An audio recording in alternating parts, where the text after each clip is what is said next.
India के chief selector Ajit Agarkar ने अपने एक रिसेंट बयान में ये क्लेम किया है कि T20 वर्ल्ड कप 2024 से जीतने वाली टीम के 6 प्लेयर्स अगले एक साल तक इंडिया की नेशनल टीम में नहीं खेल सकेंगे। ये 6 प्लेयर्स कौन से होंगे? इनमें से 3 तो वही हैं जो जिन्होंने रिटायरमेंट ले ली है, और जो बाकी 3 प्लेयर्स हैं उनके नाम भी मैं आपसे शेयर करता हूँ। देखिए, जो 3 रिटायर्ड प्लेयर्स जिन्होंने अभी रिटायरमेंट ली है, एक तो कप्तान रोहित शर्मा है, जिन्होंने हालांकि बड़े दुखी अंदाज में ये बात की थी कि वो अभी खेलना चाहते थे, लेकिन सिचुएशन कुछ ऐसी डेवलप हुई कि उन्हें फिर रिटायरमेंट के बारे में सोचना पड़ा। तो डेफिनेटली वो इस सिचुएशन की जो बात कर रहे हैं, तो दरअसल वो शायद जो अपकमिंग हेड कोच गौतम गंभीर का उनके बारे में जो एटीट्यूड है, जो रवैया है, उसकी वो बात कर रहे थे। उन्हें लगता था कि वो उनको टीम में सिलेक्ट नहीं करेंगे, तो इसलिए बेहतर है कि इज्जत के साथ ही रिटायरमेंट ले ली जाए। दूसरा नाम विराट कोहली हैं, जो कि जिनका एक्सपेक्टेड था कि वो इस टूर्नामेंट के बाद रिटायरमेंट ले लेंगे, चाहे इंडिया जीता या हारता, और उन्होंने बिल्कुल ऐसा किया और बिल्कुल सही डिसीजन किया।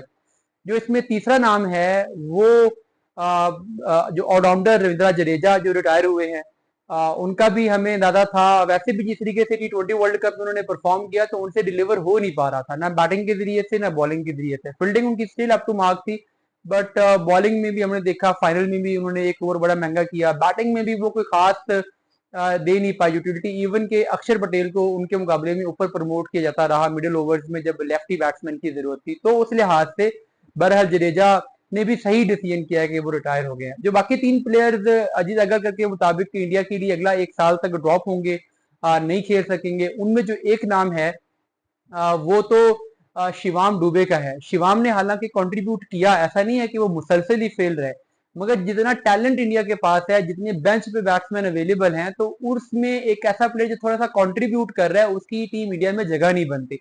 और अब यही वजह है कि जब जिम्बाब्वे वाली सीरीज हो जाएगी, तो उसमें जो प्लेयर परफॉर्म करेंगे, आगे इंडिया की जो मेजर सीरीज हैं उनमें भी उन्हीं में से कुछ बैट्समैन एडजस्ट किए जाएंगे, शिवाम उसमें नहीं होंगे।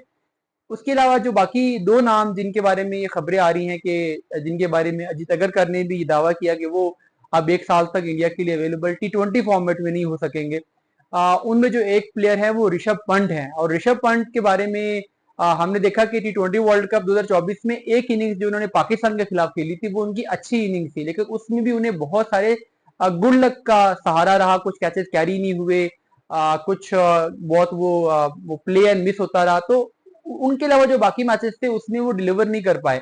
इवन के बहुत सारी सिचुएशन थी जिसमें उनका स्कोर करना बड़ा जरूरी था इंडिया के लिए, बट स्टिल वो कामयाब नहीं हो पाए। तो टॉप ऑर्डर में उनसे स्कोर हो नहीं रहा। उनके मुकाबले में अगर देखें तो संजू सैमसन एक बहुत बड़ा टैलेंट है जो पीछे बेंच पे है, कि राहुल फिट होके आएंगे तो वो भी उम्मीदवार होंगे।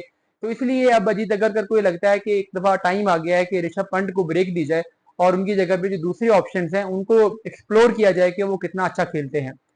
जो आखिरी चेंज टीम इंडिया करने जा रहा है, तीसरा चेंज जो अगले एक साल तक अवेलेबल नहीं हो सकेंगे या खेल नहीं सकेंगे प्लेयर, वो लेग स्पिनर युजवेंद्र चहल है, जो कि आईपीएल में बहुत शानदार परफॉर्मेंस के बाद इंडिया में सिलेक्ट हुए थे। बड़े अच्छे फॉर्म में भी वो थे, बट चूंकि अब वर्ल्ड कप में भी उन्हें चांस नहीं मिल सका, उनकी जरूरत नहीं थी।